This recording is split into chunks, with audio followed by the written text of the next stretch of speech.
নবী বলছেন গোসল করাইয়া কফিন করাইছেন। আমার দয়াল নবী ইমাম হইয়া ওই আব্দুল্লাহর জানাজা পড়েছেন। জানাজা পড়ার পরে ওই আমার দয়াল নবীর সাহাবীরা ওনার কফিনটা জান্নাতুল বাকির দিকে নিয়ে যাচ্ছেন। রাত্রির বেলা হয়ে গেল, এশারের নামাজের পরে ওনার জানাজা হয়েছে। জানাজার পরে হযরতে বেলাল হাবশী ওই কফিনের সামনে দিয়ে একটা বাতি জালোর বাতি ধরে উনি সামনে সামনে হাঁটতেছে। আমার দয়াল নবীর সাহাবায়ে কেরাম ডানের দিকে তাকা, বামের দিকে তাকা, তাকায় দেখে আমার দয়াল নবী নাই।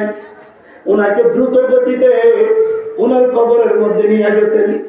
নিয়ে আমার দয়াল নবীকে ছাড়া কেমনে নামাইবেন, তারা কবরের সামনে লাশ নিয়ে গেলেন। নিয়ে তখন তারা প্রস্তুতি নিলেন ওনাকে কবরের মধ্যে নামাবে।